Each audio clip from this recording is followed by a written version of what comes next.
A remarkable number of Disney conspiracy theories can be found online, some of which relate to the shows that he and his company created, while others discuss the man himself. Many of these myths have been debunked, but several others continue to baffle fans of the brand, and many more will likely come to light as time goes by. Number 10. Walt Disney needs no introduction, as his name is recognized all over the world. When he founded the Walt Disney Company in 1923, his vision for the company was to become one of the world's foremost providers of entertainment and information, which it is safe to say he accomplished. His love for cartoons started when he and his family were living in Kansas while he was still a young boy. He undertook a correspondence cartooning course, and then went on to study at the Kansas City Art Institute and School of Design, and this is where he furthered his knowledge of drawing interesting characters. When the family relocated back to Chicago, he attended McKinley High School, where he started working for the school paper, taking photos, contributing drawings, and all the while still studying cartooning. He had his sights set on becoming a newspaper cartoonist, but he never got the chance to pursue that avenue as the First World War broke out and he was drafted. He served as an ambulance driver for the American Red Cross and would only make his way back to Kansas in 1919.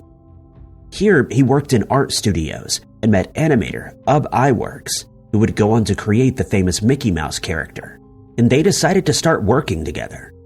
They created a small art studio and started making short advertisements for movie theaters. They also created a few sketches that combined live action with animation. But Disney eventually moved to Hollywood, where he and his brother Roy became partners for the remainder of Walt's life. Iwerks joined the brothers later on, and together they created the now famous Steamboat Willie cartoon that took the world by storm, as it was one of the first ever examples of a cartoon that also contained sound. From here, the Disney Company only grew, and before long, Walt and his characters had become household names worldwide. He's considered to be one of the most famous people to ever live, and there's no doubt that his legacy will live on for a very long time. When someone mentions Disney's name, most of us instantly think of the cartoon characters that he created, such as Mickey Mouse, Donald Duck, and the Disney princesses that we're all so familiar with. But Disney and his company are also often the subject of conspiracy theories, some of which are truly bizarre. One of the most outlandish theories that's ever been suggested is that he included a stipulation in his will that the first man to successfully fall pregnant and carry a baby to term would receive a portion of his estate. It isn't known where this strange rumor started, but we now know that there's no truth to it. Walt Disney's will is freely available for the public to view, so it was merely a matter of checking it to verify or debunk the theory. According to his will, Disney left 45% of his estate to his daughters and his wife, 45% to the Disney Foundation, and the other 10% was left to his sister, nieces, and nephews. And according to public records, this is how the estate was divided after his passing in 1966. Number 9. One of the Disney Company's most famous cartoons is Peter Pan, a boy who lives in Neverland and who will never become an adult. He also visits children in the real world and sometimes allows them to travel back to Neverland with him, with the use of fairy dust. He hopes that once they see Neverland, they will also remain children forever. But living in this idyllic world isn't without peril. Peter and the other children who share his treehouse are always under threat from the pirate called Captain Hook, who commands his ship, the Jolly Roger. Hook has one thing on his mind: vengeance. His sole purpose is to get even with Peter for cutting off his hand, which was then swallowed by a crocodile. Together, Peter and his companions, the Lost Boys, battle against Hook and his fellow pirates, with the aim of the show being to instill a sense of wonder in children and adults alike. This narrative is known to anyone familiar with Disney's work, but Pan and his friends are also often mentioned when conspiracy theories are discussed. One theory suggests that we've all been looking at Hook from the wrong perspective, and that he's actually the good guy in the tale. It's been suggested that Hook isn't actually after Peter for revenge, but that he's trying to stop him from kidnapping more children before bringing them to Neverland. But another theory had an even darker narrative. One Disney fan has suggested that the fairies in the story are actually mischievous pixies, and that they made a deal with Peter. In exchange for the immortality that he received, he had to lure the children to Neverland, where they would meet an untimely end. But a ship captain called James Hook found out about this arrangement and decided to try to put a stop to it. But realizing that he was outmatched, he decided to also gain immortality from a magical crocodile. But the price he had to pay for this gift was his hand. Furthermore, although Hook had gained immortality, he was warned by the crocodile that he would forever chase him in an attempt to end his immortality, and this is why we see the fear on Hook's face whenever he encounters the creature. When the deal was done, he started recruiting crew members for his ship, and when Peter realized what was going on, he decided to convince the other children in Neverland that Hook was actually a pirate, hell-bent on ending Peter's life. Number 8. Disney World's Cinderella Castle is one of the most recognizable structures in the park, since it was designed to be tall enough to be seen by visitors from wherever they may be in the Magic Kingdom. It's also been the subject of a few theories, such as the Mandela Effect mystery, in which many people remember the castle being built in a completely different area in the park. They've even stated that they visited the park when they were still young, and distinctly remember it being elsewhere. This has been explained as a good example of collective false memory, where a large group of people erroneously share the same memory of an event, only to find out later that they were mistaken all along. Many people have wondered what would happen to the castle in the event of extreme weather conditions, such as tornadoes or a hurricane. It's believed that this is where yet another conspiracy theory had its beginnings. The rumor only gained traction in 2017, when news broke that Hurricane Irma was heading in the park's direction, and staff started to make preparations for it to hit, or so the theory claims. Further confusing things was an article published in the British newspaper The Guardian. It reported that Disney World would be shutting its doors on the 10th of September 2017 in preparation for the hurricane. The article, which was published on the paper's website, also included a tweet that claimed that the spires of Cinderella's castle were being removed by park staff members to avoid as much damage as possible, and the tweet even contained a photo of this work being done. The post was shared far and wide, with some people adding that the conspiracy theory had finally been proven true, that the castle was indeed built with the option for the spires to be taken down in case of an emergency. AL.com reported on several theme parks and what they were doing to prepare for the hurricane, and included the tweet complete with this photo. Several other reputable news sites then ran the same story without checking the claim's validity.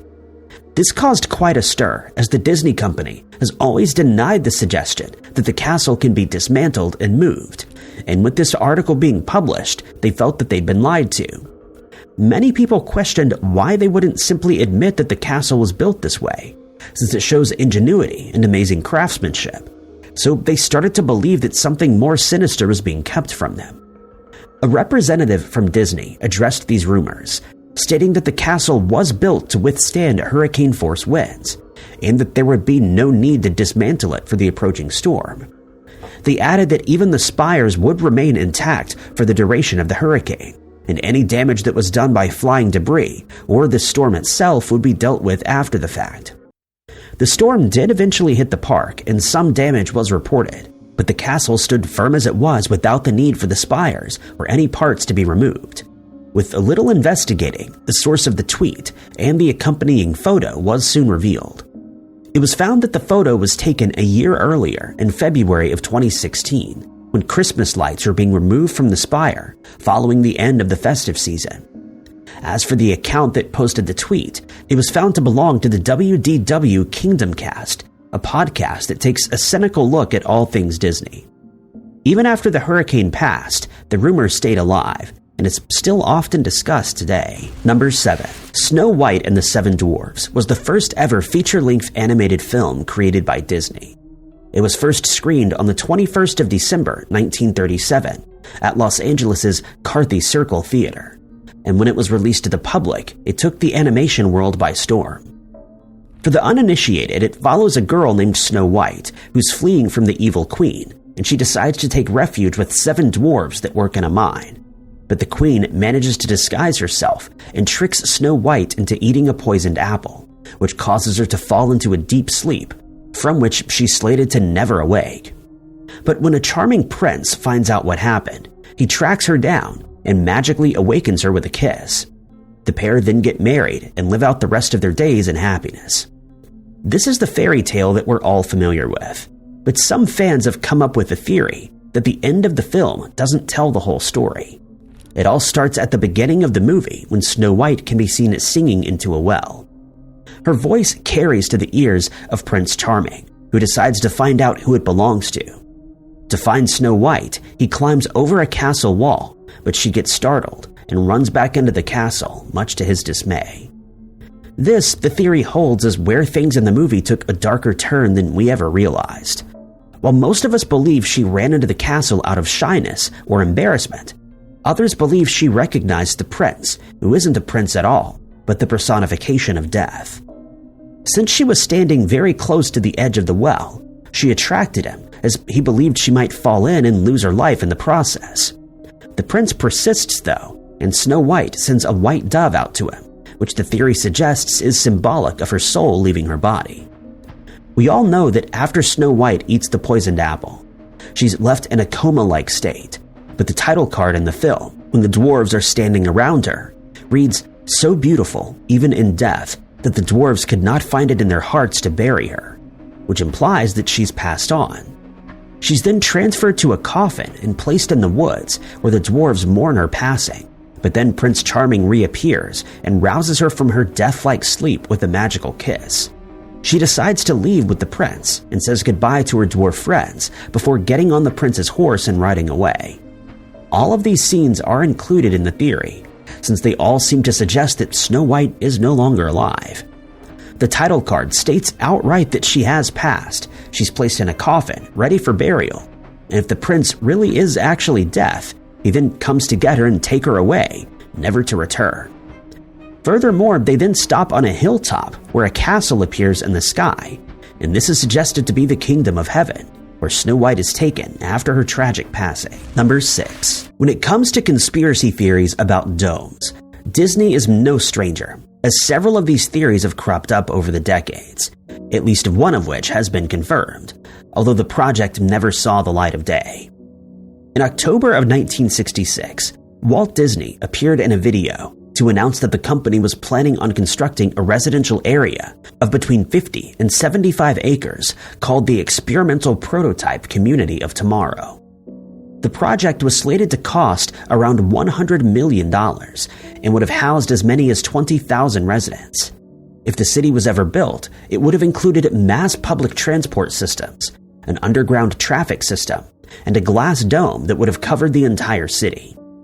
To ensure the residents were comfortable, the entire dome would have been air-conditioned, but the project was never started, since Walt Disney passed away just 2 months after the announcement was made. Instead, the Epcot Center was built to highlight culture, science, and innovation. What many people find strange about this is that many reputable news outlets reported on the city and its covering dome, but Disney never mentioned a dome, and none of the artwork showing the city ever included one. But it was later confirmed by famous actor Kurt Russell that he did indeed see drawings of the dome, as well as a model of the completed village, which was enclosed in a giant glass bubble. But this was only one of the domes that had been spoken about in Disney conspiracy theories. In 2023, Mousetrap News, a satirical Disney website, jokingly reported that construction of a missile defense system had started at Disney World in preparation for World War III. They added that the project would cost somewhere in the region of $500 million, and when completed, it would make Disney World one of the safest places in the world amid the war. Unfortunately, not everyone realized that this was a satirical piece and started spreading the rumor online. The same site published an article in 2024 reporting in jest that Disney World was constructing a massive $12 billion weather-controlling dome that would keep visitors of the park cool in the summer and warm in the winter.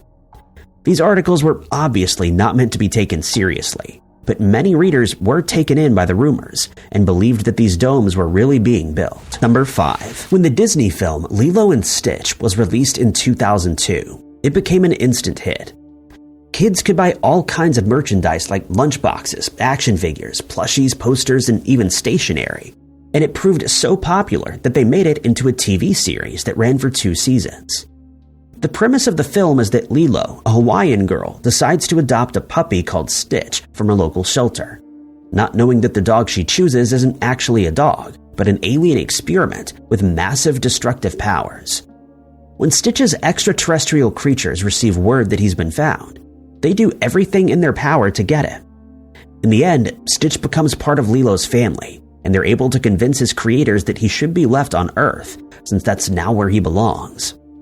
This is the plot of the movie as we know it, but some fans have found a deeper meaning in some of the scenes after taking a closer look, specifically at Lilo's parents, Mr. and Mrs. Pelekai. A Reddit user named Kapu Koa posted to the site with a theory that many people believe is very plausible. Kapu Koa feels that the couple may be CIA agents, and that one of the characters, Cobra Bubbles, was a close friend of theirs, who not only also used to work for the agency, but also promised to look after Lilo and her younger sister, Nani. But this isn't just a made-up theory, as Kapu Koa managed to include some evidence that they found while rewatching the movie for the upteenth time. But they did make sure to mention that this theory is based solely on the first movie that was released, and not any of the 3 sequels that followed.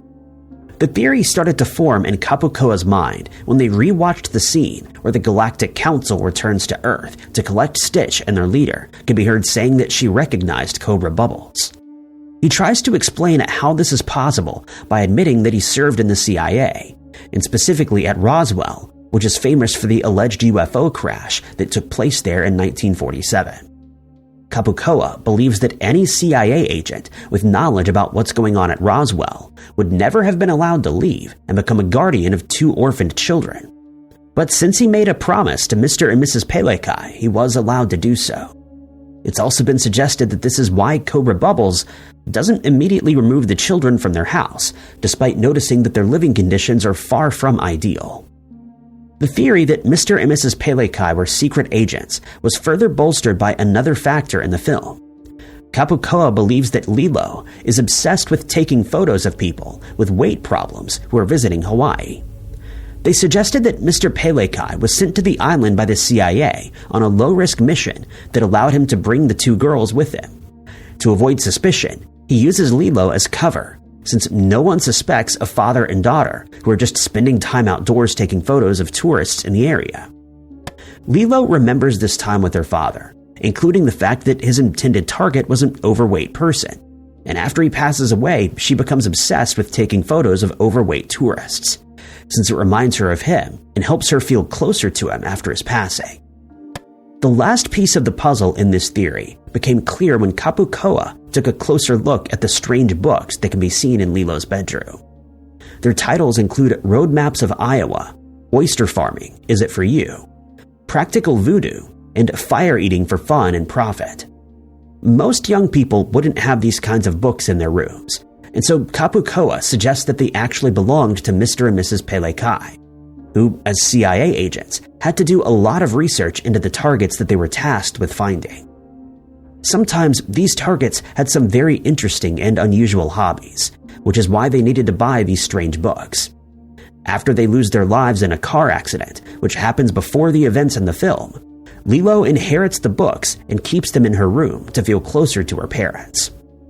Other users enjoyed this theory and even suggested that instead of the sequels that were later released, Disney should have continued the tale with Lilo becoming a CIA agent as well, with Stitch at her side as her sidekick. Number 4. In the Disney film Toy Story 2, which was released in November of 1999, one of the more beloved characters is a toy penguin called Wheezy. But Wheezy is defective since he has a broken squeaking mechanism, and hence he's been sitting on Andy, his owner's shelf, for a long time. As a result, Andy's mother decided that it would be best if Wheezy was sold at a yard sale that would be held at the family's home. But before he could be sold, Woody, another of the main toy characters, decides to save him. But yet another Reddit user, the Circle of Knife, has suggested that Wheezy isn't as adorable a character as we thought. They constructed a conspiracy theory after having a strange dream about the movie and waking up to the realization that something about the penguin didn't feel quite right. Since Wheezy wasn't in the first Toy Story movie, it's safe to assume that Andy only had him for a few months before his squeaker broke and he was abandoned on the shelf. They then go on to state that it's obvious that the penguin was one of Andy's favorite toys that he played with very often, but when he broke, Andy forgot about him. Since we learned in the first film that the toys can sometimes become jealous of one another, the Circle of Knife assumed that Wheezy started growing ever more jealous of the other toys in Andy's room, since he had to sit on the shelf for months, watching them being played with, while he merely gathered dust. By the time that the yard sale arrives, Wheezy has become depressed over his situation, which, according to the Circle of Knife, is evident when Woody decides to save him, and he can be heard saying, "What's the point in prolonging the inevitable? We're all just one stitch away from here to there." By which he means from Andy's room to the yard sale. The Circle of Knife feels that at this point, the penguin no longer cares about whether he gets sold or not, since he doesn't attempt to hide when Andy's mother enters the room, looking for toys to sell at the yard sale. But Woody ends up hiding him by pushing him in between some nearby books, and Andy's mother never notices. The theory further states that Wheezy may have intended for Woody to save him all along, not so that he could play with Andy, but so that Andy's mom would notice Woody and sell him instead. His plan doesn't go as planned, but he ends up getting rid of Woody anyway, at least for a while, since he's kidnapped by one of the movie's villains, Al. Eventually, Woody makes it back to Andy's room, where he's reunited with the other toys, and Wheezy is found by Andy. He's then fitted with a new squeaker, which puts him in a much better mood. He's no longer depressed and makes friends with the other toys that he was jealous of before. At the end of the movie, he can be heard singing the song "You've Got a Friend in Me," which the Circle of Knife suggests is either because he feels guilty for throwing Woody under the bus, or that the song is a distraction away from the heinous plan that he hatched. Number 3. Not many people know that the Disney film Aladdin is an adaptation from an 18th century folk tale that was included in an Arabic language collection called 1001 Nights, making the tale much older than most people assume. The story was retold by Disney in 1992 in an animated film that became that year's highest-grossing movie, as it raked in as much as $346 million around the world after its release in cinemas. The original telling of the tale features Aladdin not as Arabian, but as Chinese, and when the film is released, this change drew the ire of many groups around the world. They felt that it was an insensitive alteration, despite the fact that Agrabah, the city in which the film is set, is completely fictional. Whatever the case may be, it remains one of Disney's most memorable films, despite the story having been told many times over in the past. One of the main drawing points of the film is the blue genie that was voiced by Robin Williams, thanks to his chaotic and hilarious nature. The narrative holds that Aladdin is a poor young man who lives on the city's streets and mostly survives by stealing food from vendors who would like nothing more than to see him caught. He's eventually forced to flee from the story's antagonist, Jafar, and he ends up wandering through the desert where he finds a mysterious lamp. When he rubs the lamp, he meets the genie for the first time, and soon they become friends. But the film is also the subject of an alternate theory that has to do with the time in which it's set. The clothes that are worn by the characters in the film, as well as the architecture in the city, give the setting the feeling of being in the distant past. But some fans think the opposite is true, and the story plays out in the future instead. First, at the beginning of the movie, viewers are asked by a merchant whether they would like to purchase a rare piece of Tupperware. Since this product could not have existed so long ago, they suggest that the Tupperware is actually an antique relic that is highly sought after in the distant future. In another scene, where the genie is singing the song "Friend Like Me," neon lights are visible, and he wears a modern tuxedo with a top hat, which would not have been possible unless the film is set in the distant future. From here, the evidence only mounts further. At one point, the genie makes fun of Aladdin, saying that his clothes look like they're from the 3rd century, which would at first make the viewers think that they're living close to that time. But considering the genie has been trapped in the lamp for 10,000 years, he would have had to have been imprisoned only after the 3rd century, since he recognizes the fashion style, and hence is released at least 10,000 years after that.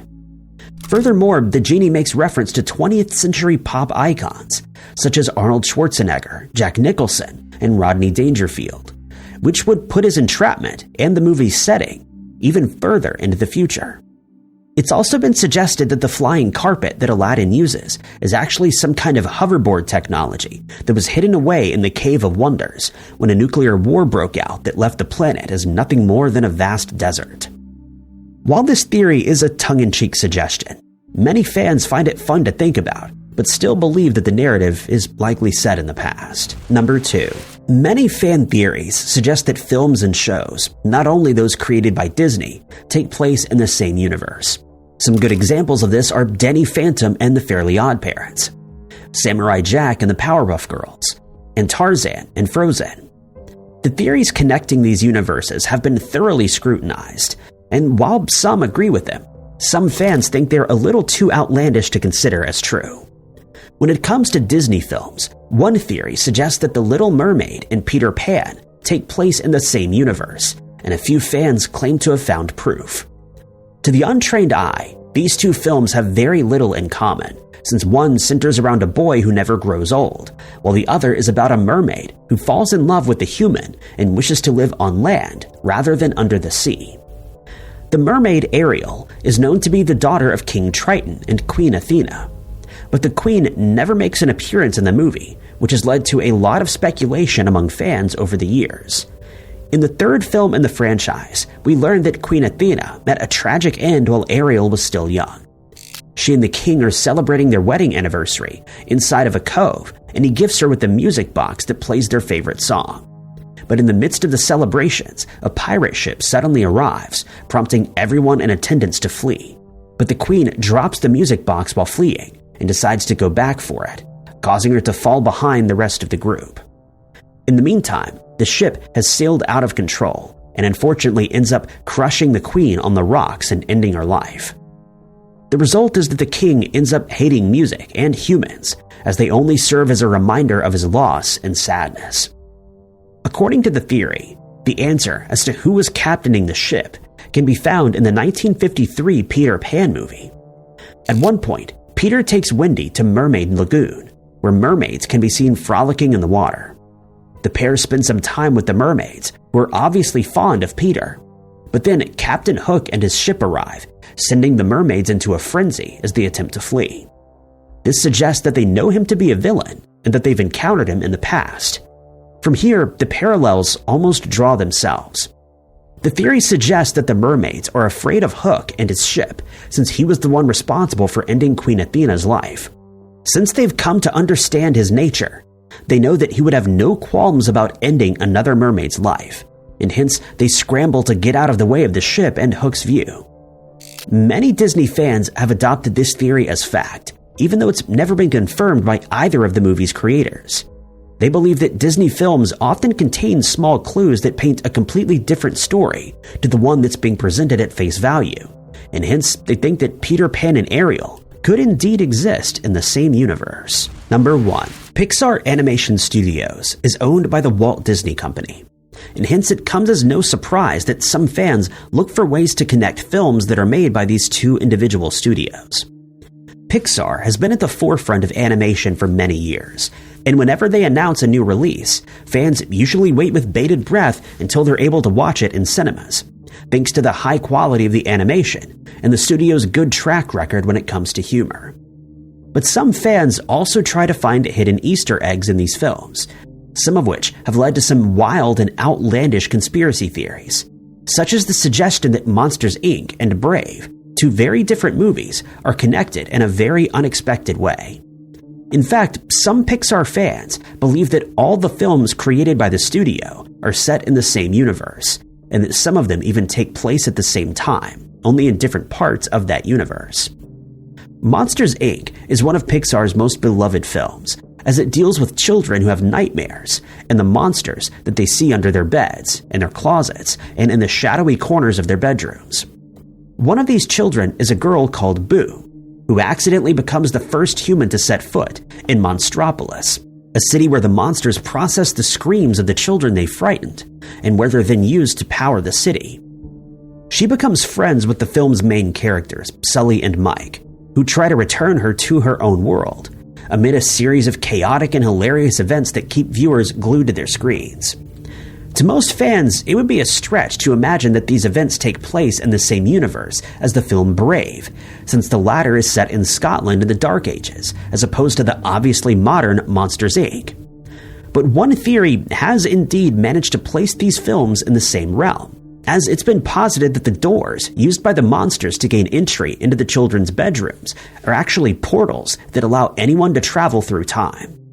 The theory states that the doors allow the monsters to travel back in time, so that they can harvest the screams of children, not only in the present, but also in the past, giving them a seemingly endless supply of energy, which they can power their city with.